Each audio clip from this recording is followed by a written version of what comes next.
And welcome back. I am your host, Susanna May O'Hagan, and today we are going to be talking about the Chowchilla 1976 Chowchilla kidnapping. And boy, if you're not ready, exit this way or that way because, this case is getting me in the tears. I actually fogged up my glasses trying not to cry because what the heck is wrong with people?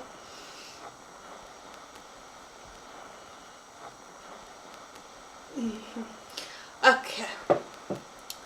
Location: Chowchilla, California, USA. July 15th, 1976 through July 16th, 1976.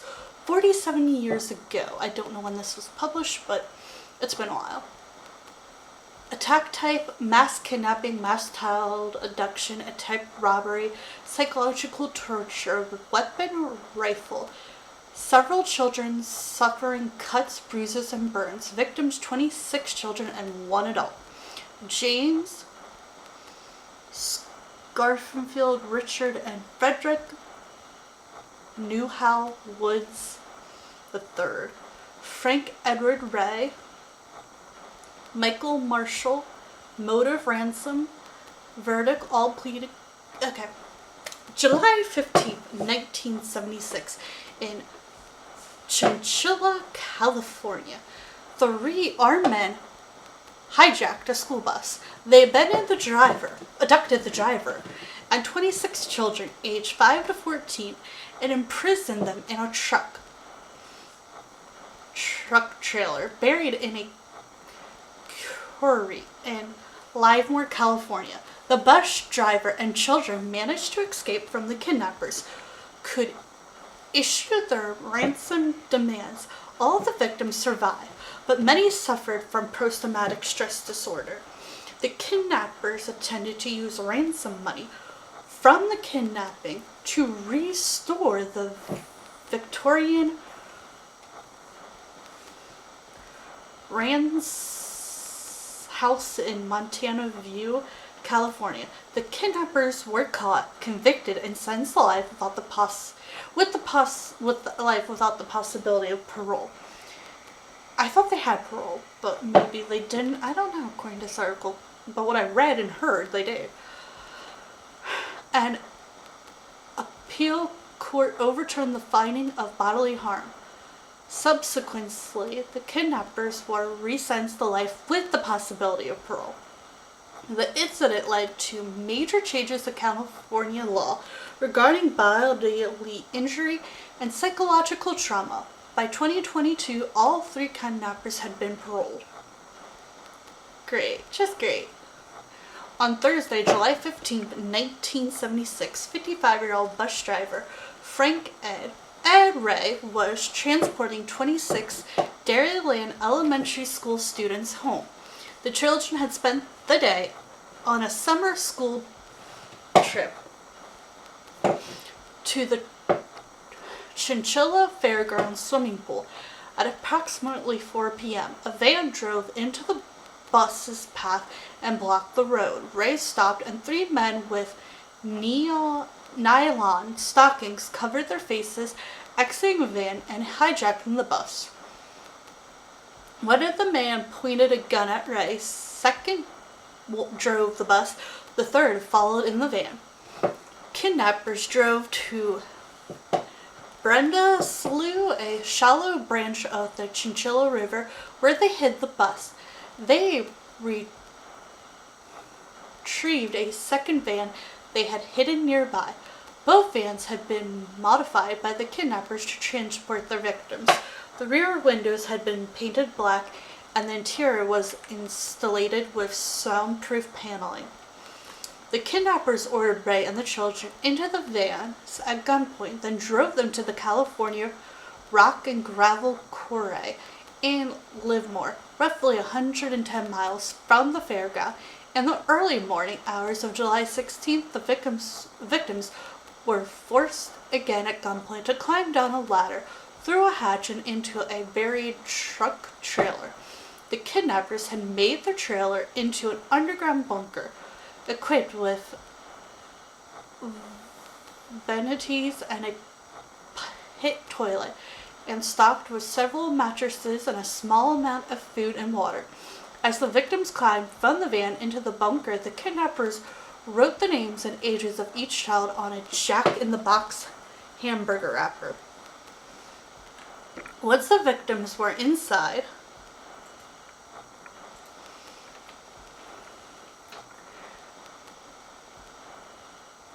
the kidnappers removed the ladder, covered the hatch with a heavy piece of sheet metal, weighted with 100 pounds industrial battery, and buried the opening. After several hours, Ray and the older children stacked the mattresses to reach the hatch. As Ray lifted the hatch, 14-year-old Michael Marshall wedged a piece of wood into the opening, moved the sheet metal and batteries, and dug away the remains of debris covering the entrance. 16 hours after being imprisoned, Ray and the children climbed out of the bunker and walked to the Curry Guards Shack near Sheriff Cliff's Regional Park. Alamore County Sheriff took the victims to St. Rita Jail, the nearest faculty with medical staff. Jail docs and EMTs examined and treated them and gave them food and water, while the sheriff took down statements and descriptions of the kidnapping. The victims were then driven back to their families in Chowchilla. On July 16th, telephone lines to the Chowchilla Police Department were jammed with calls from media and frantic families. Yep, I get that. The kidnappers, therefore, were unable to issue their $5 million ransom demand, equivalent to $26.8 million in 2023. That is a lot of money, dude. They decided to call back later and fell asleep. When they awoke in the evening, they saw television news reports that the victims had freed themselves and were safe. Meanwhile, the FBI had immediately begun investigating 24-year-old Frederick Newhall Woods III, the son of Frederick Nickerson Woods. No, he's the fourth. The third owner of the California rock and gravel quarry. The FBI discovered the young Woods had keys to the quarry, unlimited access and free use of its facility. Additionally, Woods and two friends, brothers James and Richard, aged 24 and 22, had been previously convicted of motor vehicle theft, for which they were sentenced to probation. The FBI obtained and extended a search warrant for Hathorne, the 78-acre woods estate in Portal Valley. In the younger Woods room, investigators found journals and drafts of the ransom demands, maps, notes, plans, receipts for the van and the trailer, false identification, one of the guns and the kidnapping, and the hamburger wrapper on which they had written the names and ages of each kidnapped child. The note outlined plans to have the ransom money dropped from the plane into the Santa Cruz Mountains at night and retrieve it under cover of darkness. Also discovered was a rental contract for a storage facility. There, the FBI found the vans used to transport the victims, as well as a getaway vehicle, a spray painted with flat black night camouflage. The FBI issued warrants for the arrest of Woods and the two Scamford brothers. 8 days after the kidnapping, Richard voluntarily surrendered to authorities. 2 weeks later, James was arrested in Malno Park. Later the same day, Woods was arrested by the RCMP in British Columbia, Canada. James later stated that despite coming from wealthy families, both he and the Woods were deeply in debt. We needed multiple victims to get multiple millions, and we picked children because they are precious. The state would be willing to pay ransom for them, and they don't fight back. They're vulnerable. They will mine. All three pleaded guilty to kidnapping for ransom and robbery, but refused to enter a guilty plea to infliction of bodily harm as a conviction on that count in conjunction with the kidnapping charge. the bodily harm charge, found guilty, and given the mandatory sentence. But their convictions were overturned by an appellate court, which found that physical injuries sustained by the children did not meet the standards for bodily harm under the law. They were resentenced to life with the possibility of parole. Richard was released in 2012 and James was paroled on August 7, 2015. In 2016, a workers' compensation law filed against Woods revealed that he had been running several businesses, including a gold mine and a car dealership, from behind bars without notifying prison authorities. The heir to two wealthy California families, the Newhalls in the Woods, inherited a trust fund from his parents that was described in one court filing as being worth $1 million, equivalent to $127 million in 2023. Although Woods later dispute that amount, on October 19, Woods was denied parole for the 19th time. Over the years, reasons given for the denial includes his continued minimization of the crime as well as disciplining infraction for professions of I'm not saying that in self-defense. Woods married 3 times while in prison and purchased a mansion about half an hour away. In March 2022, a panel of 2 commissioners recommended Woods for parole. The recommendation upheld the parole of the full parole board, the board's legal division, and California Governor Gavin Newsom asked the board to reconsider, but the decision was affirmed.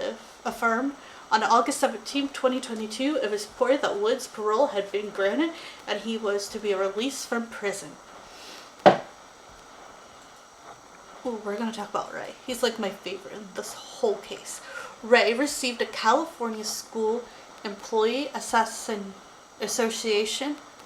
caution for outstanding community service. Before he died on May 17, 2012, he was visited by many of the children he had helped saved. We will continue. I don't want to make this 2 hours long, so we will stop here and do a part 2. And we are back for part 2. This is the case of the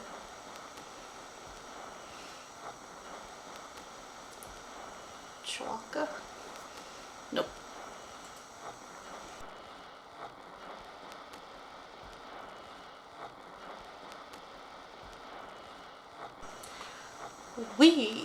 Welcome back. I am your host, Susanna May O'Hagan. Today we're going to talk about the Chowchilla case.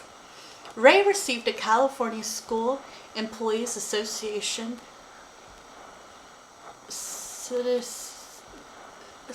for outstanding community service. Before he died on May 17, 2012, he was visited by many of the school children he had helped save.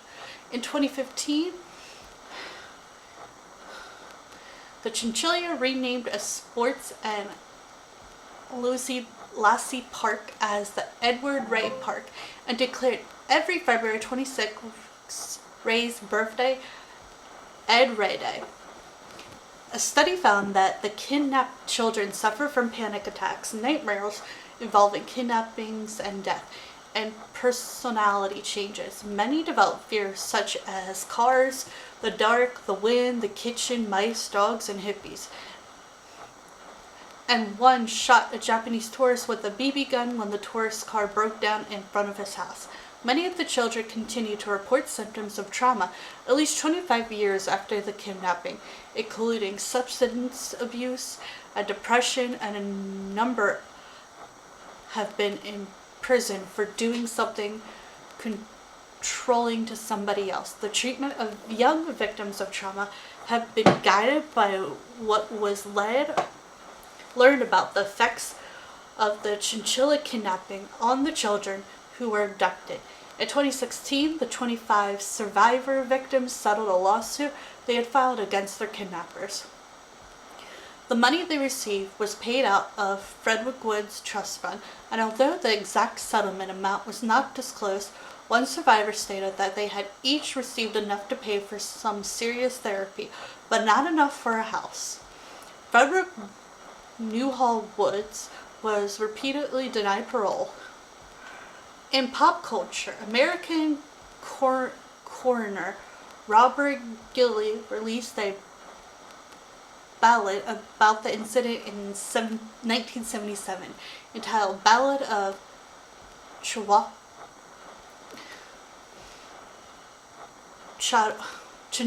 Ray, a 2-hour made-for-television movie about the incident titled They've Taken Our Children. The Chowchilla kidnapping aired on ABC on March 1st, 1993. It starred Carl as Ray and Julie Harris as his wife. The kidnappings are featured in Buried Alive, the 7th episode of Season 2 of Investigation Discovery, Hours of Horror, Kidnapped. Buried Alive aired on April 21st, 2015, and is told from the point of view of Marshall, the oldest of the children, who was instrumental in their escape. Also in 2015, an episode of Inside Edition reunites some of the women who had been kidnapped as children. They gave their of the abduction. The bus, which is now stored in Chowchilla Farm Warehouse, was shown as well. 48 Hours examined the abduction in 2019 episode Live to Tell, the Chowchilla kidnapping, as well as the March 18, 2023 episode Remember the Chowchilla kidnapping. On December 3rd, 2023, CNN aired a documentary of the kidnapping simple child, the Chowchilla. So, let's continue. Chowchilla's true story. What happened to the kidnappers and victims? Okay. Maybe we should start with something a little. Although July 15th, 1976 is a day that the community of Chowchilla will like to forget forever, it is a piece of Chowchillan history. The crime transfixed the nation and affected many people in our quiet farming community. The following information was gathered from printed newspaper accounts. On July 15, 1976, I'm a little creeped out because right now it is July 8th, 2024. A busload of children aged 5 to 14 and their school bus driver, Ed Ray, then 55, was abducted on a country road in Martin County, and at 4 p.m. on their way back from a swimming outing on the fairgrounds, the bus was later found empty, covered with bamboo and brushed in a drainage ditch 9 miles away west of town. The victims, 19 girls and 7 boys along with Ray, were driven around for 11 hours in 2 vans before being embalmed in moving van and buried in a Livermore rock quarry. After 16 hours underground in an 8-foot by 16 square space, 2 of the older children and Ray were able to escape after digging themselves out with only their hands, cutting themselves along the way. The 27 were found in a remote area near the Sheriff Cliffs, East Bay Original Park, and were taken to the nearby Santa Rita Rehabilitation Center, where they were pronounced in good condition. The children and their bus driver returned safely to Chowchilla by a police escort bus shortly before dawn on July 17, 1976. Investigation dug up the van and learned it had been buried in the quarry in November 1975. The 100-acre Parole Valley estate of the quarry owner, Frederick Nickerson Woods, was searched. Woods' son, Fred, 24, was missing. Authorities issued an all-points bulletin for young Woods and his 2 friends, James and his brother Richard, son of a wealthy Voluntary artists. Officials said they discovered a rough draft of the 5 million ransom note on the Woods estate on July 23rd, 1976. Richard, accompanied by his attorney and father, surrendered voluntarily in Oakland and was held in lure of $1 million bail. On July 29th, Woods was captured in British Columbia, and James was arrested in Delaware Court while the court was preparing to surrender. On November 5th, a Marin County judge ordered the trial be moved from Madison County, and on November 10th, it was assigned to Alden County. In 1977, on July 25th, Woods and his Buckfields pleaded guilty to 27 counts of permits, and the pre-session dropped 18 months to robbery. Then, on December 15th, 1977, the Supreme Court judge found Richard guilty of 3 counts of kidnapping for bodily harm, which usually carries a mandatory sentence of life imprisonment and a possibility of parole. The trio was sentenced to life imprisonment, but by 2022, all 3 kidnappers had been paroled. Richard was paroled from prison in June 2012, and his brother James was released in August 2015. Frederick was recommended for parole on March 25th, 2020. The recommendation required the approval of the full parole board and the board's legal division of California governor. On August 17th, 2022, Wood's parole had been granted, and he was to be released from prison. Remember the tragedy. Today the bus kidnapping event is still remembered with strong emotions. A granted monument dedicated to the victims is located to the Chowchilla Police Department to mark where the victims were reunited with their families. On February 26, 2015, Ed Ray's birthday, the city of Chowchilla officially renamed and dedicated the city's largest park and home to many activities as Edward Ray Park.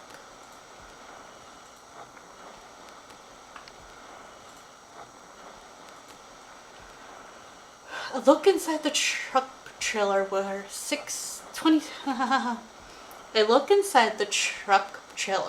26 abducted school children and their bus driver were buried alive and managed to escape. On July 15th, 1976, 26 school children and their bus driver from Chowchilla, California, were kidnapped and buried alive in this tractor trailer.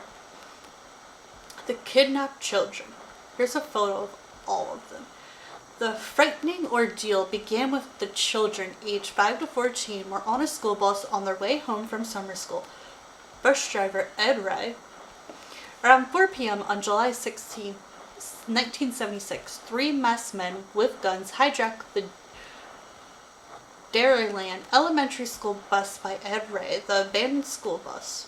The kidnappers then drove the bus into a dry river bed and hid it in the tree bushes. Excuse me. One of the kidnappers' vans. The stunned children were herded from the bus into 2 vans. They were forced to jump from the bus to the vans so that they would not leave behind any footprints. Scared students. Jeffrey Brown Hyde, who was 9 at the time of the kidnapping, remember it felt like inside the van. I felt like I was an animal going to the slaughterhouse. Inside one of the vans. Yeah, this is really creepy.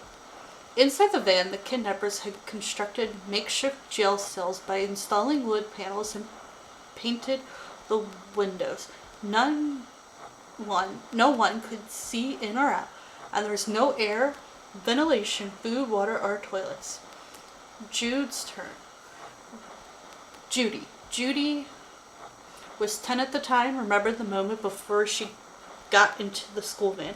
He held a shotgun to my stomach, and I had to stand there with this gun in my gut until one van drove away and they backed the second van up. It felt like forever. I thought he was going to shoot me. I actually did. The rock quarry. The kidnappers drove around for nearly 12 hours as the children suffered inside the sweltering, pitch-black van. Finally, the van stopped. The kidnappers had taken them to a rock quarry, 100 miles away from Chowchilla, in Livermore, California. The underground hole. Yup.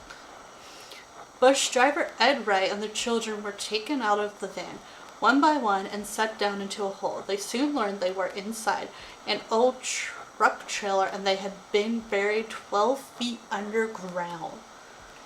The underground hole. The kidnappers had made toilets in the wheel wells of the tractor trailer. The underground hole. Inside the hole, the children found containers filled with water for them to drink. They also found boxes of cereal, peanut butter, and loaves of bread. Ventilation pipes. 2 ventilation pipes provided air to the children who were trapped 12 feet underground. The trailer caving. The children tried to stay calm as the minutes and hours ticked by. After being in the hole for almost 12 hours, conditions started to deteriorate. The roof started to cave in, and they were running out of food. Shoes left behind. Survivor Jennifer Brown Hyde said it was just a desperate situation.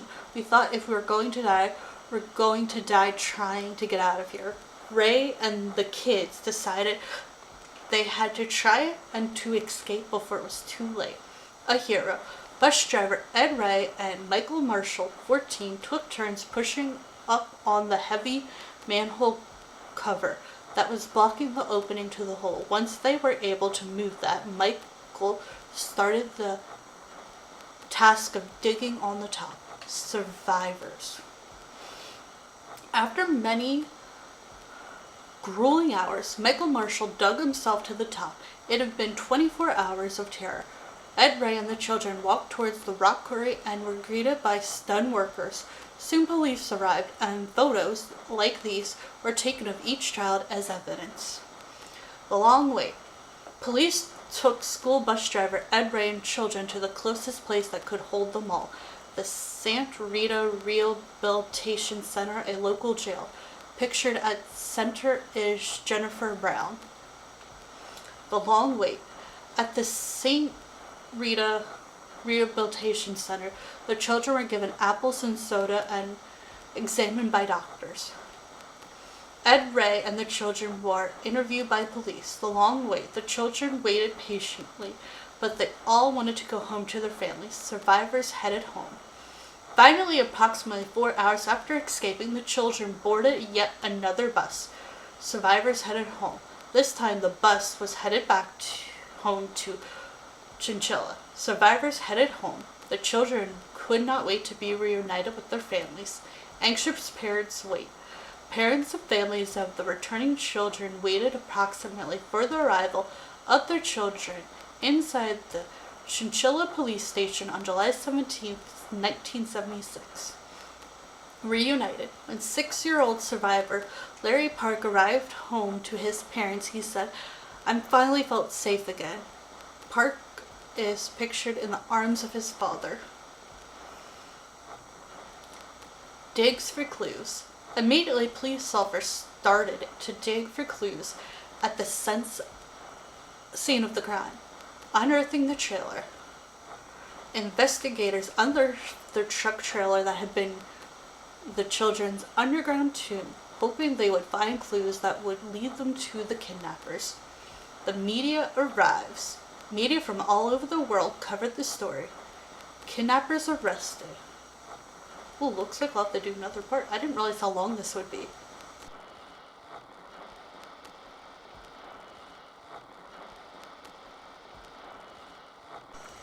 Okay, welcome back. I'm your host, the Susan Anime O'Hagan, and we're going to do another part about the Chowchilla kidnappings. And these are the men who did it. kidnappers arrested. It would take almost 2 weeks to track the kidnappers, but investigators finally arrested 24-year-old Frederick with the 2 sons of the owner of the rock quarry where the kids were held. They also arrested his partner in a used car business, 24-year-old James Center, and James's younger brother Richard. All came from wealthy families who lived in San Francisco's nicest suburbs. Security guards had seen the 3 men digging in the quarry months before the kidnapping. The plan. When investigators extended a warrant to search the estate of Fred Wood's father, they found a treasure trove of evidence. One important piece was this document that says plan. It sets out how the kidnappers were going to commit the crime and what they would do if something went wrong. Another important piece of evidence was the draft of a ransom note. The draft of the note says the kidnappers wanted $2.5 million, but their final plan was to ask for $5 million. They were never able to deliver their demands because when they tried to call, the phone's lines were jammed. I'm laughing because I could only think about how jammed they would be. And I'm thinking how jammed they would be this day and age if they did that. Like, you'd have cell phones, regular phones, everyone texting media. Like, it would be everywhere. Like, no. And he wrote it down. Another piece of important evidence was this list of the kidnappers' children's names written on the back of a Jack-in-the-Box wrapper. The kidnappers wrote them down as they pulled each child from the van. When later tested by investigators, they found fingerprints for 2 of the 3 kidnappers. Parole hearings. I know one of the ladies who was in the Chowchilla kidnappings went there all the time because I watched like a bunch on this case. The kidnappers were all eventually sentenced to life with the possibility of parole. There were more than 60 parole hearings total for the 3 kidnappers. 26 years after the kidnapping, Richard was granted parole in June 2012. 3 years later, his brother James was paroled. Judy, who went to almost all of the parole hearings, is pictured at Fred Wood's 15th parole hearing in 2018. Kidnapper Fred Woods. Fred Woods, the last kidnapper in prison, was granted parole on August 17, 2022, after 17 previous denials. Survivor Jennifer Brown Hyde. Jennifer Brown Hyde is the wife, mother, and executive assistant until just recently she could not sleep without a nightlight. Survivor Michael Marshall. I think this is the one who had to push and he helped, and I think he was the oldest. Michael Marshall is a father and long distance trucker. He has a therapy dog, Blue. He says, I rescued him before he was a year old, and now he rescues me every day. Survivor Larry Park.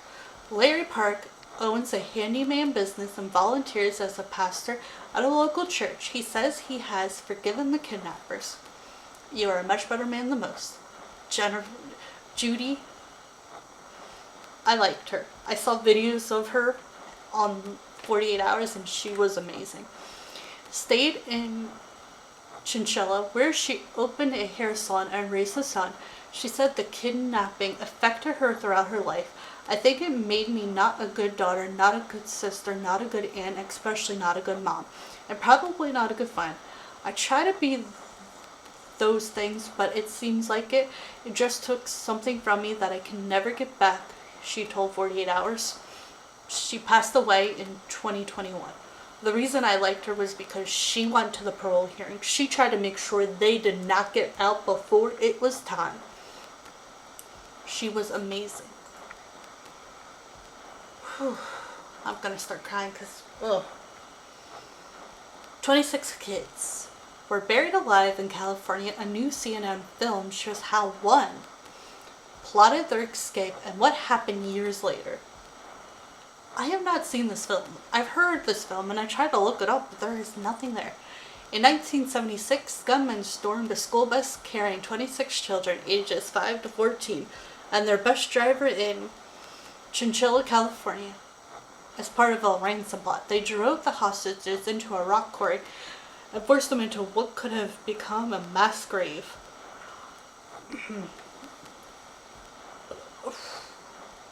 A moving van soon to be covered with 6 feet of dirt. Almost 50 years, those students have become unwitting pioneers in what child trauma can look like decades later. Now the CNN film Chowchilla delivers into how the largest mass kidnapping in U.S. history became a castle for change. There is the 14-year-old hero who deserves a cunning escape to free the hostages, but didn't get due credit and spiraled down a dark chasm of substance abuse. There's the 10-year-old girl who confronted other terrified kids, then spent decades confronting the kidnappers at parole hearings. I find you very brave. Until the agony became too much to bear. And there's the 6-year-old boy who fought relentless nightmares and all passing anger before finding unexpected peace, like an animal being taken to slaughter. Whoa, these are some of the pictures. A daring plan to take shape. The young hero robbed.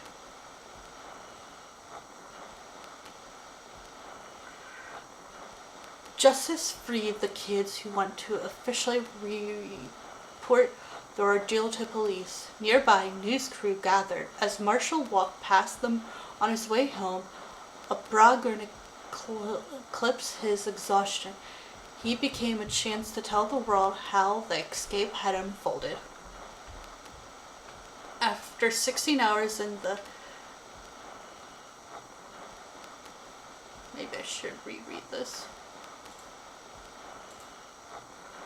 Okay. On July 15th, 1976, summer school students were headed home from the... Okay, we already talked about this. The gunman drove into a tractor trailer.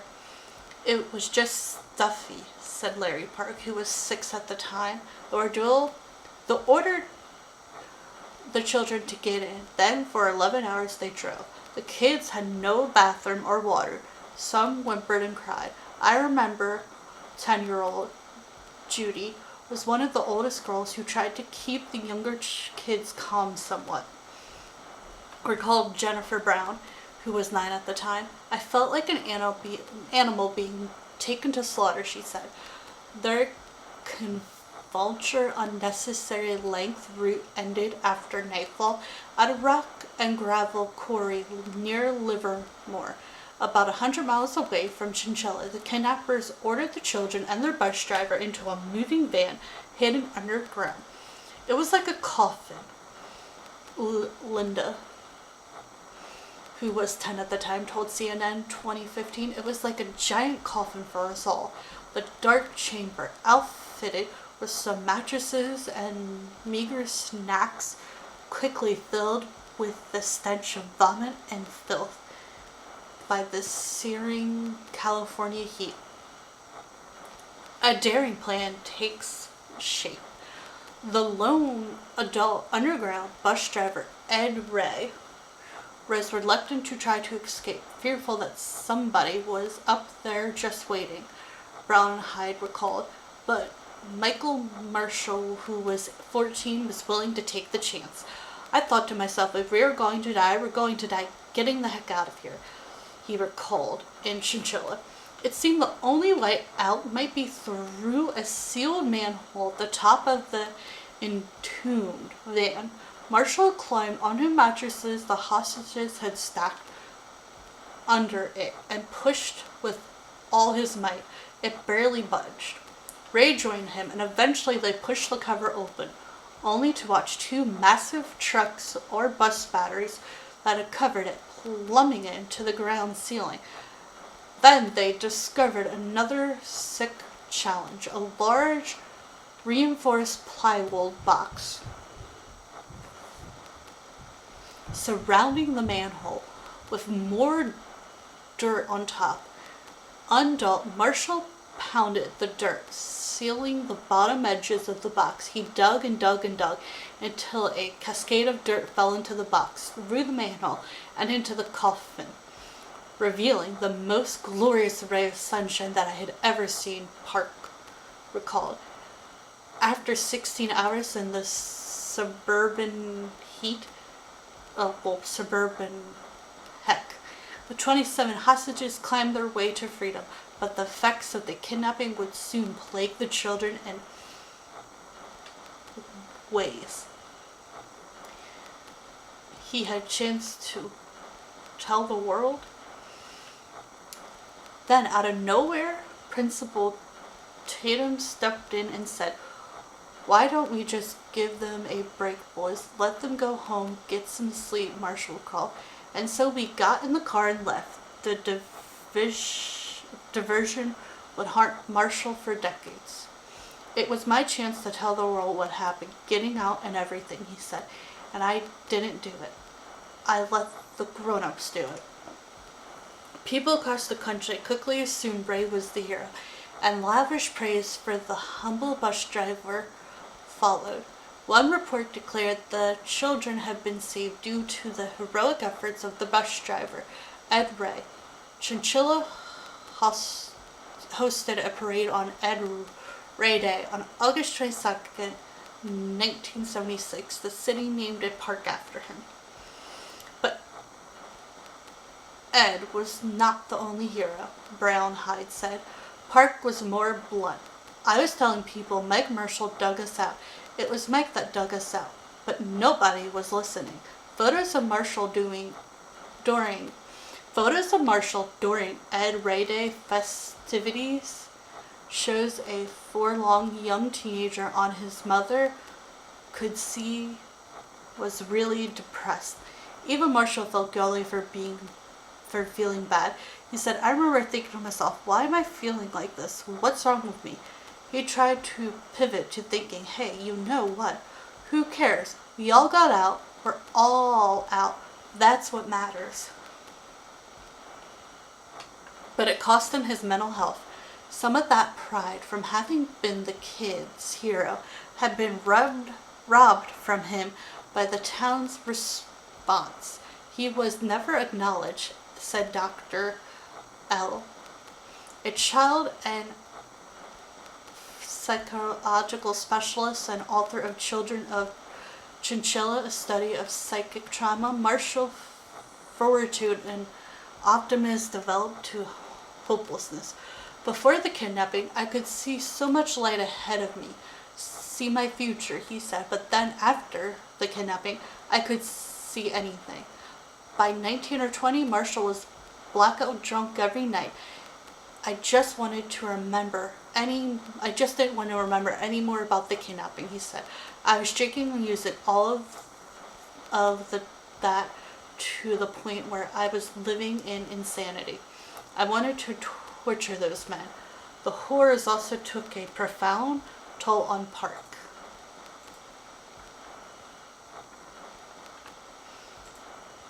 I guess we'll do another part. Welcome back. I am your host, Susanna Mae O'Hagan. And today we'll be talking about the Chowchilla case again, because this was a lot longer than I thought it would be.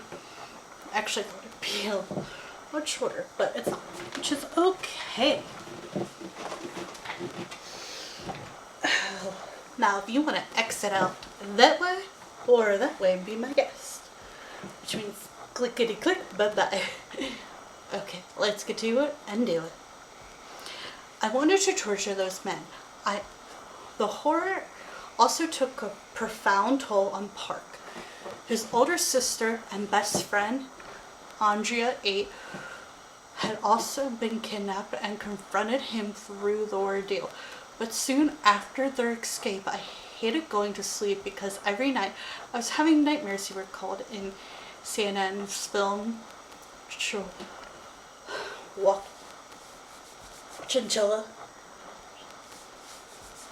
Mom and Dad were told not to come in when we were having nightmares, he said, recalling expert advice at the time to stop rewarding our behavior of having the nightmares so the dreams in turn would stop. But it didn't work. As soon as Parker's best friend became a distant stranger, Andrea became very introverted. Where she had been outgoing before, she preferred to hide in her room. She wouldn't hug me. I would tell her that I love her, and she would just ignore it like I was never said. Little brother recalled, over the years there was an anger building in me that infested every aspect of my life, he said. I was playing the kidnapping constantly. I wanted to torture those men. Stunning revelations about the kidnappers. Authorities said to the trio of doctors had tried to land $5 million in ransom, part of the botched kidnapping scheme. Each kidnapper soon was sentenced to life in prison. I've been my own victim. News that the kidnappers might one day be released horrified many survivors. Over the next 30 years, Judy, the big sister figure on the bus, traveled to virtually every parole hearing to try to ensure they stayed behind bars, but each hearing reopened painful wounds for Judy. Her son Matthew recalled in Chowchilla, my mom talked about how she didn't feel safe around me. Her depression, her struggle with addiction issues, he said.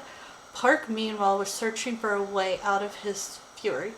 I decided to pray, he explained. I said, God forgive me. God forgive them because I can't. God bless them because I can't.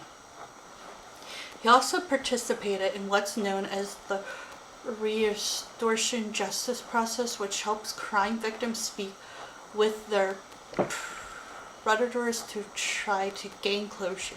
So I got to go in, and I said, I was your victim for 36 hours, and for the last 38 years, I've been my own victim. I told them that I forgave them, Park said, but forgiving them wasn't enough. I had spent my lifetime hating them, and so I asked for their forgiveness. Park then began speaking out in support of parole, a sentence of many other survivors oppose. It was all my fault they're getting out. The kidnappers were repeatedly denied parole until the 2010s when support of their release, including retired Judge William, the father of California court governor, policy advocate for the kidnappers' parole. Nobody was physically injured. Huge factor in the case, the elder Newsom said at a news conference. According to the documentary, a former detective who'd helped in the process of the kidnappers also later spoke out in favor of their release. He was one of the people who assured us they would never get out. But they did. In 2012, Richard, the youngest kidnapper, was released on parole. 3 years later, James was released on parole. Judy went into a huge depression. Elle recalled. She would say, Linda, it's all my fault. It's all my fault they're getting out. Soon afterwards, Huffington couldn't get out of bed no more. She was so weak because she was just drinking so much. Her son said, sobbing, she wouldn't eat because she was so depressed, and she basically just couldn't process life the way she was supposed to. My mom did her best for as long as she could. Huffington died in 2021 at the age of 55. Cause of death was not publicly released, but it was their fault, her son reasserted. A year later, the final kidnapper, Fred Woods, was also released on parole. He now regrets the emotional and physical harm he caused by the kidnapping, his attorney Dominic told CNN, Mr. Roach is truly sorry and remorseful for the mental and physical suffering experienced by the victims because of what they endured. An attorney who represented the Southfields had told CNN, there's no justifying the crime, obviously, but after decades in prison, he said the kidnappers no longer pose a dangerous to society. You don't give up, you keep digging. Decades later, Marshall is starting to be recognized for his value, a change that's boosted him immensely. He said he and Parker recently reunited for the first time since 1977. The two men embraced and Parker called Marshall his hero. I didn't realize how much it would help me to understand and to actually hear one of the kids tell me that I saved their lives, that they were grateful, Marshall said. Not very many people can relate. As a group, the kidnapping victims have been instrumental in teaching the public that children trauma doesn't just cause physical harm and can faster beyond imagination, Terry said. Chowchilla's children are heroes, she said in CNN film, and they continue to teach us what childhood trauma is 46, 47, 48, 50 years after the fact. In the end, Park said Marshall's courage and strength in those dark hours played an enormous role in helping him after decades of trauma, depression, and self-hatred. I never gave up, not completely, he said, because I was taught at 6 years old by a 14-year-old boy, you don't give up, you keep digging. That is so touching, I could cry, and I'm not joking. Who were the kidnappers and where are they now? We already talked about this like 50 times. Whoa. Ooh, I don't like this. But it shows some really pretty pictures. If you could call them pretty. I mean, like, they're at least showing the kids are rescued and the kids, the poor kids. That is just a lot. Oh, we already talked about this. The Ballad of Chewbacca's kidnapping. Nobody's gonna talk.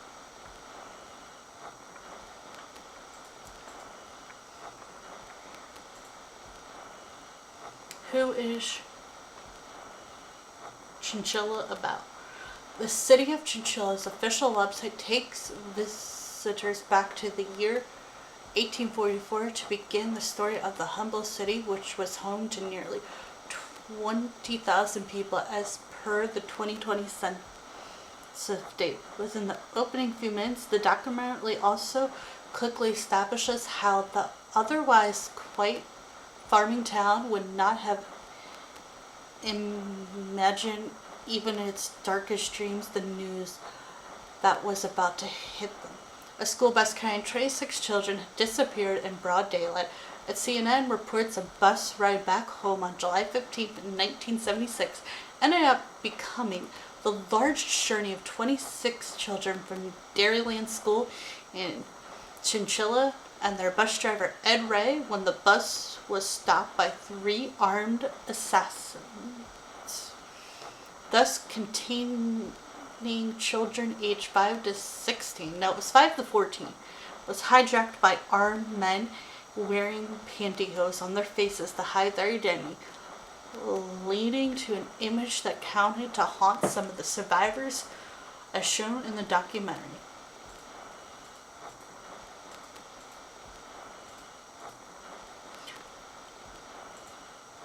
According to the Vox, the children were returning from a trip to the swimming pool at the Chowchilla Fairgrounds. With the only adult among the survivors at gunpoint, the kidnappers drove the bus until they decided to desert it at a point known as Brenda Slough, according to New York Times. Thus was spotted first using a plane. Okay, see, I really don't know if I want to continue with this article after they got the numbers wrong. Michael Marshall is a true hero. Thank you to Ed Ray and Michael Marshall for helping those kids. You two are both true heroes. And I'm sorry, Michael Marshall, that you did not get your due until later on. But you did what you could. And thank you, Judy, for trying to keep them in line. Like, you did what you could. Where is Fred Woods now? He's released. What happened to the victims? So these are some other things that you will learn about them. I hope we all learned something from this case. Like, don't go around doing this stuff. Ever. And I hope y'all have a great and wonderful day. And let's all hope we learn something. And never ever do this. Ever. Ooh, try not to cry, try not to cry. I know if it was my kid, I'd be so freaked out too. Okay, bye for now.